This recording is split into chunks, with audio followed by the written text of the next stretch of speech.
1월 29일 수요일 새벽 기도에 하나님 앞에 드리겠습니다. 찬송가 435장 찬송하십니다. 오늘 함께 기도할 수 있는 지구촌의 미전도 종족은 중국의 핑디 종족입니다.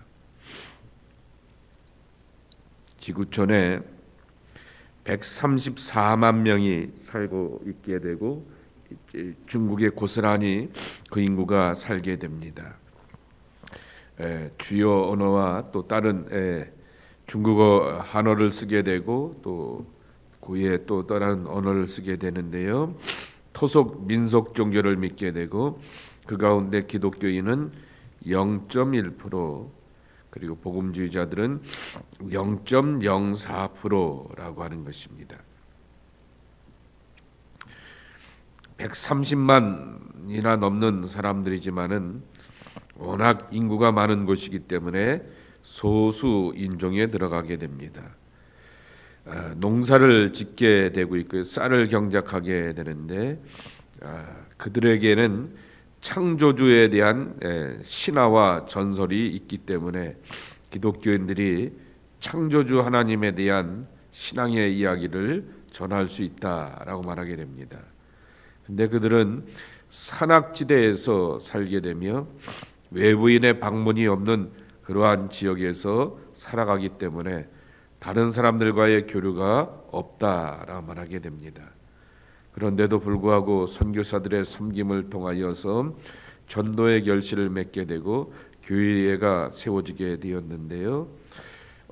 이 핑디 기독교 신자들은 가족과 친구들과 이웃들로부터 기독교 신앙을 받아들여서 사회적으로 고립을 경험하게 되었다라고 하게 되는데 그럼에도 불구하고 그들의 삶이 복음으로 더욱더 변화되어서 이웃들과 가족들을 변화시켜 갈 수 있는 그러한 힘이 넘쳐날 수 있도록 영적인 힘이 넘쳐날 수 있도록 기억하시고 기도해 주시길 바랍니다.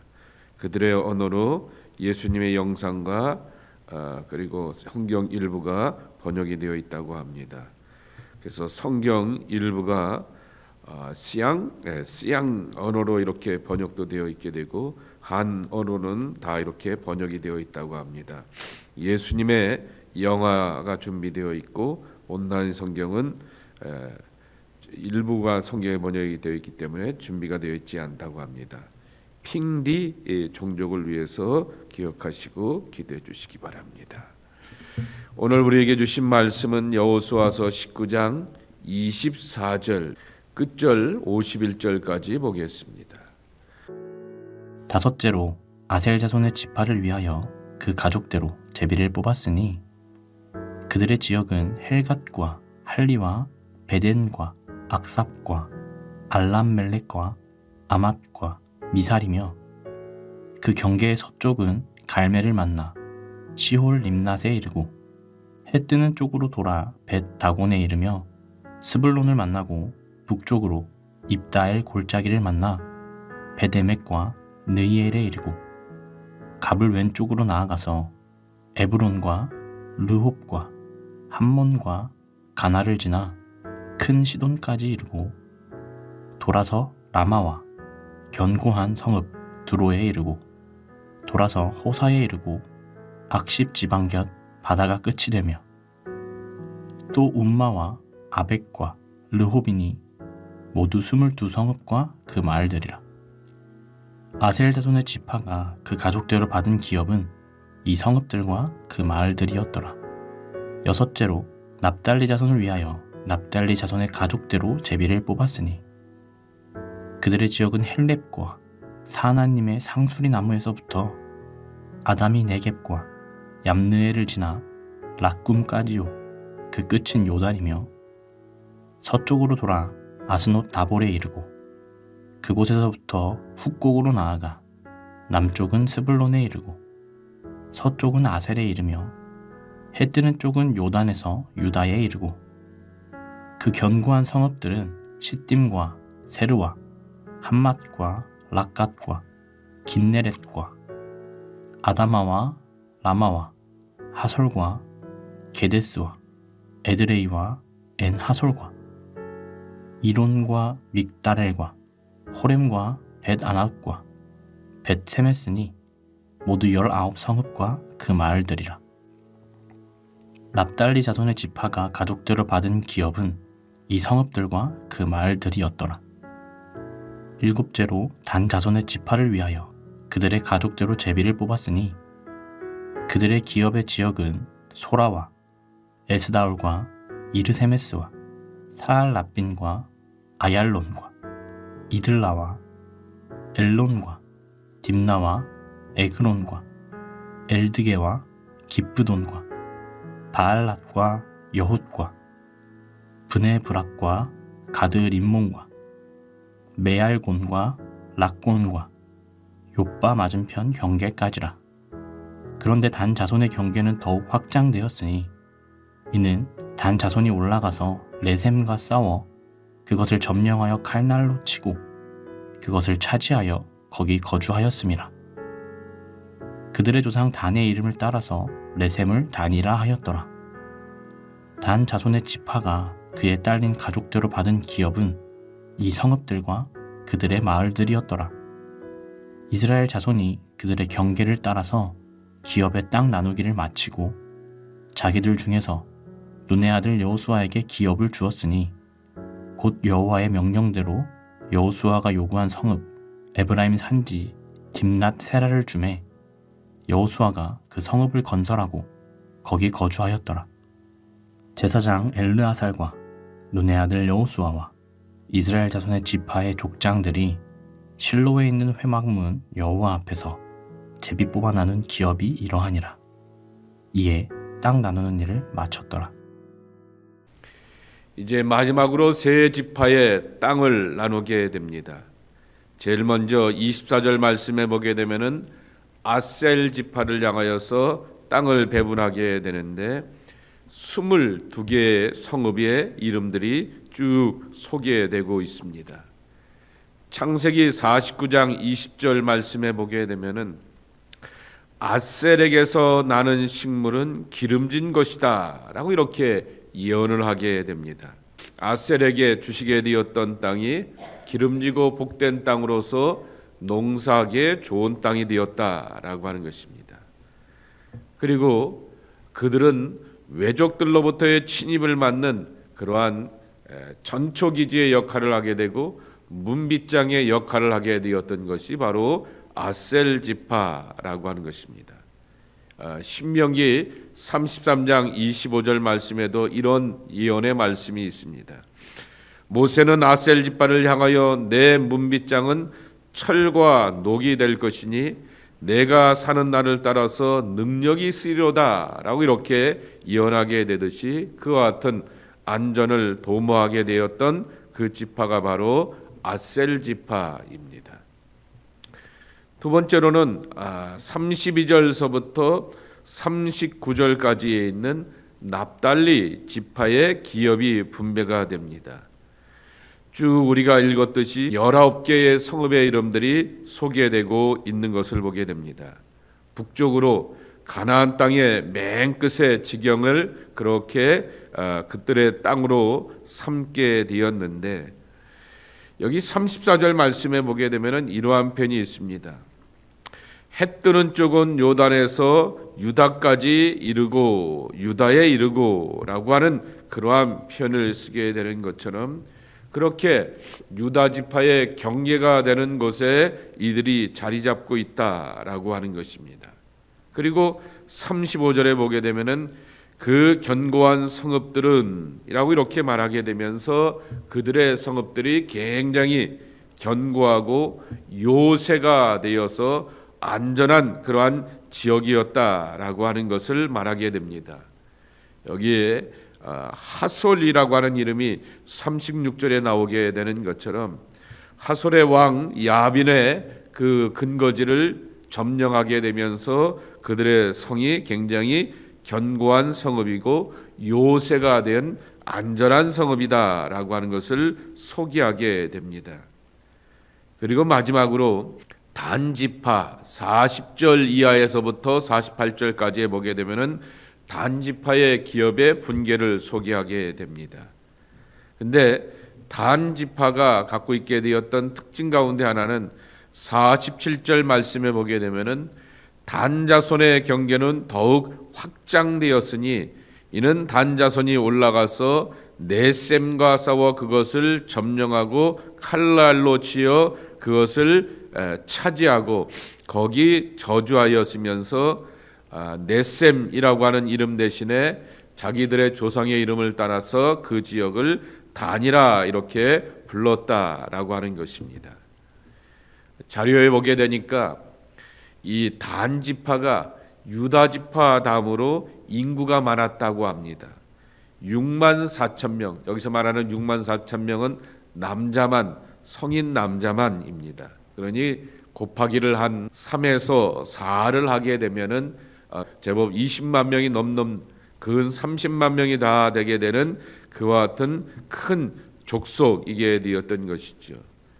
그들에게 제비를 뽑아서 배분되었던 땅은 바로 적은 땅이었기 때문에 그것을 원망하고 불평하는 대신에 그들의 경계를 확장하게 되며 지역의 사람들을 점령하게 되며 그리고 넓은 땅을 그들이 차지하게 되었다라고 하는 것입니다. 창세기 49장 17절 말씀해 보게 되면은 단은 길의 뱀이요 첩경의 독사라고 이렇게 예언을 하게 되었는데 그런 것처럼 그들의 가는 길이 거칠고 좁게 되었지만 그 땅을 향하여서 점령하게 되면서 넓은 땅을 가지게 되었다라고 하는 것입니다. 그리고 여러분이 잘 아시는 삼손이 이 단지파에서 나오게 되었고 넷셈이라고 하는 지역의 출신이 바로 삼손이라고 하는 것입니다. 근데 여기 주목할 내용은 사실은 49절서부터 51절까지의 말씀입니다. 자, 제비를 뽑게 되었을 때 어떻게 제비를 뽑았냐라고 하게 되면 51절입니다. 제사장 엘르아살과 눈의 아들 여호수아와 이스라엘 자손의 지파의 족장들, 그러니까 12지파의 대표들 족장들이 실로에 있는 회막문 여호와 앞에서 제비를 뽑아라고 이렇게 표현하고 있습니다. 이때 당시에 하나님의 성막이 실로에 있었다라고 하는 것을 보여주게 되고 이 회막문 앞에서 제비를 뽑았다라고 하는 것입니다. 이 제비를 뽑게 되었을 때 조금 전에 설명과 같이 단자손은 머릿수는 많은데 그들이 배분받은 땅은 적게 되었을 때 원망할 수도 있게 되었고 아니 우리 집안은 이렇게 크게 되고 우리 집안은 굉장히 사람이 많은데 땅은 요거밖에 안 됩니다 라고 말할 수 있는 원망과 불평거리가 있게 되었지만은 제비의 결과는 하나님이 허락하시는 것이기 때문에 하나님 앞에서 제사장을 모시고 함께 제비를 뽑았기 때문에 이것에 대해서 시시비비를 이렇게 두지를 않았다라고 하는 것입니다. 도리어 작은 땅을 향하여서 주변에 그러한 미처 정복하지 못하게 되었던 성읍들을 정복하게 되면서 땅과 영토를 확장시켜 나가게 되었던 지혜로운 모습을 배우게 되는 것입니다. 하나님 앞에서 하나님의 뜻을 구하면서 함께 땅 배분의 일들을 이뤘기 때문에 잡음이 없었다라고 하는 것입니다. 또 하나 잡음이 없게 되었던 이유가 49절과 50절에 보게 되면은 소개하여 주고 있습니다. 여호수아입니다. 내가 이 민족과 이 나라를 위하여서 얼마나 수고를 많이 하였는데 목숨을 바쳤고 희생하였고 충성을 하였으니까 내가 먼저 좀 땅을 배분받겠으면 좋겠습니다 라고 말할 수 있는 그러한 자격과 요건을 갖췄음에도 불구하고 12지파의 땅 배분이 다 끝난 다음에 제일 마지막에 가서 자기 땅을 그렇게 요구하게 되었고 자기 집안을 위하여서 땅을 차지하게 되었던 이 여호수아의 우직하고 충성스러운 모습을 배우게 됩니다. 땅 배분에 있어서 자기의 영적 오랜 신앙과 사역의 동지였던 갈렙도 마찬가지였던 것처럼 여호수아도 자기의 사적인 욕망과 욕심이 결코 드러나지 않는 그러한 모습을 우리가 찾아보게 되는 것이지요. 오늘날 우리 주변에 한국도 그렇고요, 캐나다도 그렇고요, 또 이렇게 세계를 움직여간다는 미국도 그렇고요, 결국 지도자의 위기를 경험하게 됩니다. 그러한 지도자들과 함께 여호수아를 빗대어서 비교해 보게 되면은 엄청난 차이가 있게 되는 것이죠. 자기 목소리를 높일 수 있고 자기 분깃을 주장할 수 있음에도 불구하고 여호수아는 그리하지 않게 되었고, 경계를 여기 49절 말씀에도 있듯이 이스라엘 자손이 그들의 경계를 따라서 기업의 땅 나누기를 마치고 그랬습니다. 이 모든 것이 다 끝난 다음에 여호수아는 자기의 기업을 요구하게 되었고 차지하면서 그 땅에서 건설하고 거주하였더라, 그렇게 말합니다. 건설하고 거주하였더라 라고 말합니다.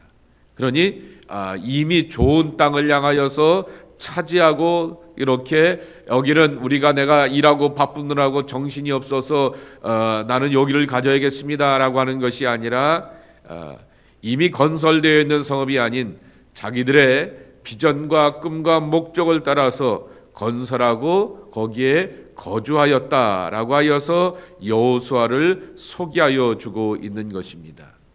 이러한 충성스러움과 그리고 공적인 것을 먼저 생각하게 되었고 개인의 삶을 제일 나중으로 놓게 되었던 이 우직한 모습 속에서 하나님의 탁월한 지도자로서 쓰임받는 여호수아의 모습을 우리가 만나고 배우게 되는 것입니다. 그러면서 이런 큰 잡음 없이 이 땅의 배분의 문제가 은혜 가운데서 지혜롭게 이루어지게 되었다라고 하는 것입니다. 첫 번째는 제비를 성막 앞에서, 회막 앞에서 제비를 뽑으며 하나님의 뜻을 찾게 되었던 그러한 신앙의 모습으로서 땅의 분배가 이루어지게 되었고, 두 번째로는 지도자들이 사적인 욕망을 앞세우기보다는 헌신하는 모습을 보여줬기 때문에 땅의 배분에 있어서 잡음이 없었다라고 하는 것입니다. 그리고 세 번째로는 이 땅 배분의 이야기를 보게 되었을 때 창세기 48장과 49장을 보라 말씀을 드렸고, 신명기 33장, 32장을 보시게 되면은 그때는 모세가 예언하게 되었던 12지파의 예언의 말씀도 함께 담겨져 있는 것을 보게 됩니다. 축복의 예언대로 그 성취가 이루어지는 것을 기억하게 되면서 그 예언의 말씀은 반드시 이루어지고 성취되는구나 라고 하는 것을 배우게 되는 것입니다. 땅 이야기는 우리들의 삶의 기반이라고 말할 수도 있고요, 사역의 입장에서 보게 되면은 우리가 섬겨가게 되었던 하나님의 나라를 위한 헌신이라고 이렇게 해석할 수도 있을 것입니다. 그 헌신의 삶을 통하여서 하나님께서는 어떻게 우리의 삶이 기쁘게 쓰임받을 수 있을까라고 하는 것을 보여주게 되는데, 오직 그의 나라와 그의 의를 구하는 당신의 백성들에게 이 모든 것을 더하여 주시는 하나님의 풍성함이 함께하는 것을 기억하면서 오늘도 주님 앞에 그의 나라와 의를 구하며 충성을 다할 때 이 모든 것들을 더하여 주시는 삶의 수확과 결실도 함께 거둬갈 수 있는 복된 삶이 여러분 앞에 채워지고 이뤄가기를 예수님의 이름으로 간절히 축복합니다. 하나님 아버지 감사합니다. 오늘도 저희들을 깨우시고 인도하여 주시어서 기도하며 하루를 출발하는 저희들 모두가 되게 하여 주시니 감사합니다. 주님과 함께 주님을 붙들고 출발하는 주의 백성들에게 하나님의 은혜를 더하여 주시어서 오늘 백성들에게 있어서는 예민한 문제들이었고 자기들의 존립의 기반이고 미래의 영토가 될 수 있는 땅의 배분을 받게 될 때 오늘 제사장을 모시고 하나님의 성막 앞에서 제비를 뽑게 되었던 이스라엘 백성들의 지혜를 기억하게 됩니다. 거기에는 분명히 단지파와 같이 자기들의 형편과 처지에 맞지 않는 땅의 배분도 있게 되었지만은 원망하고 불편하기보다는 하나님께서 주신 땅을 따라서 개척하고 넓혀가면서 삶의 지경, 믿음의 지경을 넓혀가듯이 주님, 우리가 살아가게 되면서 하나님의 뜻을 구하며 살아가는 것이 무엇인가를 배우게 됩니다. 나의 입장에서 생각하는 것이 아니라 하나님의 뜻에 늘 아멘의 사람이 되고 순종의 사람이 되며 아멘과 순종할 때 삶의 지역을 넓혀가게 하시는 하나님의 은총과 복도 함께 경험해 갈 수 있는 은혜가 저희들 가운데 체험되게 도와주시옵시기를 기도하고 간구합니다. 하나님, 우리가 살아가는 시대 가운데 여호수아와 같은 지도자가 필요합니다. 자신의 욕심과 자신의 배부름, 자신의 분깃을 먼저 챙겨가는 지도자가 아니라 먼저 공동체를 위하게 되고 사람들을 위하게 되고 하나님의 백성들을 위할 줄 알게 되었던 탁월하고 복되고 신실한 지도자들을 우리에게 허락하여 주시어서 우리의 조국이 안정을 찾아갈 수 있게 도와주시옵시고 우리가 살고 있는 이 캐나다 땅에도 새로운 지도자를 선출해야 되는데 정말 하나님 보시기에 합당한 지도자가 선택되는 귀한 은혜와 복이 저희 안에서 경험될 수 있도록 축복해 주시옵시기를 기도하고 간구합니다. 지도자로 인하여서 실족하는 것이 아니라 정말 부리기에 좋은 지도자, 섬겨가기에 합당한 지도자가 우리 안에 예비되는 귀한 모습 나타날 수 있도록 하나님 축복 내려 주시옵소서. 하나님, 오늘 우리가 그러한 여호수아의 마음을 가지고서 그의 나라와 의를 구할 줄 아는 하나님의 백성들이 되어야겠고 충성된 일꾼이 되어야겠습니다. 여호수아에게도 땅이 필요하고 가정이 있고 자녀가 있었기에 그에게 기업이 필요하게 되는 것처럼 저희들에게도 하나님 앞에 헌신해 나간다고 하지만은 가정이 있습니다. 기업이 있어야겠습니다. 자녀들이 있습니다. 하나님, 이 모든 것들의 문제를 채우시고 더하여 주시는 은혜와 복을 그의 나라와 의를 구하는 삶의 질서와 영적인 질서가 분명한 그러한 가운데서 경험되는 저희들의 삶이 되게 하여 주시옵소서. 하나님, 그래하여 부족함이 없이 살아가는 하나님의 복된 자녀들 되게 하여 주옵소서. 감사하옵고 예수님의 이름으로 축복하며 기도하옵나이다. 아멘.